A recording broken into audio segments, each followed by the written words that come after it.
2015 സ്വകാര്യ മേഖലയിൽ 116 കശുവണ്ടി ഫാക്ടറി ഉണ്ടായിരുന്നു സാർ കുണ്ടറയിൽ. ഇപ്പോ പി രാജീവ് നൽകിയ ഉത്തരവാണ്. ഇപ്പോൾ സ്വകാര്യ മേഖലയിൽ 46 ഫാക്ടറി പ്രവർത്തിക്കുന്നുള്ളൂ സാർ.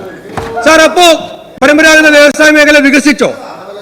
116 നിന്ന് 46 പോകുന്നതിന് വികസനം എന്നാണോ പറയുന്നത് സാർ? അതുകൊണ്ട് കശുവണ്ടി, കയറ്, കൈത്തറി, ഖാദി, ലക്ഷക്കണക്കിന് മനുഷ്യർ, സാധാരണക്കാർ ജോലി ചെയ്യുന്ന പരമ്പരാഗത വ്യവസായങ്ങളെല്ലാം പ്രതിസന്ധിയിലും അവർ പട്ടിണിയിലുമാണ് സാർ. എന്നിട്ട് നമ്മളിവിടെ നിന്ന് വാഴ്ത്തുപാട്ട് പാടുന്നതാണ് നിങ്ങൾ പറയുന്നത്. നമ്മളെ ജോലിയല്ലത്. പ്രതിപക്ഷത്തിന് ജനം നൽകിയിരിക്കുന്ന ഉത്തരവാദിത്വം തിരുത്താനാണ്, കറക്റ്റ് ചെയ്യാനാണ്, ശരിയാക്കാനാണ്. അത് ഞങ്ങൾ ചെയ്യണ്ടേ? അപ്പൊ അത് ചെയ്യുന്നവരോട് ഇപ്പൊ ഞാനൊരു കാര്യം പറയാം സാർ. ഇപ്പൊ ആശാ വർക്കർമാരുടെ സമരം വന്നു. ഞങ്ങള് അവരെ സമരത്തെ കുറിച്ച് എന്തെങ്കിലും പറയുമ്പോഴത്തേക്ക് ഞങ്ങൾ സാമ്രാജ്യത്വ പക്ഷപാതികളായി എന്തൊക്കെയോ പറയുകയാണ് സാർ. കെ സച്ചിദാനന്ദൻ, ഇന്ത്യ അറിയപ്പെടുന്ന എഴുത്തുകാരൻ, നിങ്ങളുടെ കേരള സാഹിത്യ അക്കാദമിയുടെ പ്രസിഡന്റ്, അദ്ദേഹം തന്നെ എഴുതിയിട്ടുണ്ട് സാർ. അദ്ദേഹം പറഞ്ഞിരിക്കുന്നത് എന്താണ്? അദ്ദേഹം പറഞ്ഞിരിക്കുന്നത് ഈ ആശാ വർക്കേഴ്സിന്റെ സമരം 100% നീതിയാണ്, ന്യായമാണ് എന്നാണ് പ്രിയങ്കരനായ മലയാളത്തിന്റെ എഴുത്തുകാരൻ സച്ചിദാനന്ദൻ പറഞ്ഞിരിക്കുന്നത്. ഞാൻ വായിക്കാം. ആശാ വർക്കർമാരുടെ സേവനം തുടങ്ങിയത് ഒരുതരം അസിസ്റ്റന്റ് പോലെയായിരുന്നു. പിന്നീട് അവർക്ക് ഒരുപാട് ജോലികൾ കിട്ടിയിട്ടുണ്ട്. അതിനനുസരിച്ച് വേതന വർധന ആവശ്യപ്പെടുന്നത് വെറും നീതിയാണ്.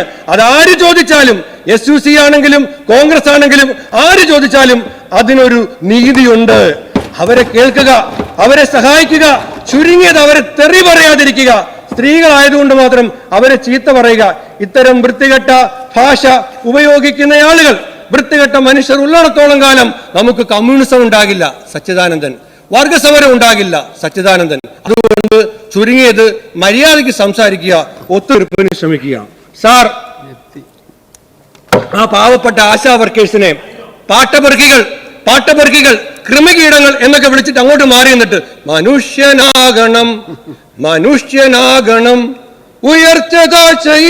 ഉയർച്ച താഴ്ചകൾക്കതീതമായ സ്നേഹമേ നിനക്കു നിങ്ങൾ എന്തു പേരിട്ടോ.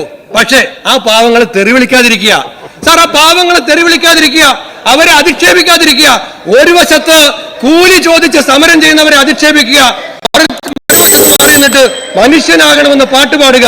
സാർ, ഈ പരമ്പരാഗത വ്യവസായ മേഖലയെ തകർക്കുന്ന കശുവണ്ടി തൊഴിലാളികളെ, കയർ തൊഴിലാളികളെ, ഖാദി തൊഴിലാളികളെ, സാധാരണക്കാരനെ സംരക്ഷിക്കാൻ യാതൊരു നടപടിയും സ്വീകരിക്കാത്ത പാവപ്പെട്ടവന്റെ വീടുകളിലേക്ക് ജപ്തിക്ക് വേണ്ടിയിട്ട് ബാങ്കുകൾ കടന്നു പോകുമ്പോൾ നിസ്സഹായമായി നിൽക്കുന്ന ഒരു സഹകരണ വകുപ്പ് അടക്കം ആ വകുപ്പുകളുടെ എല്ലാം ധനാഭ്യർത്ഥനകളെ അതിശക്തമായി എതിർക്കുകയാണ് സാർ.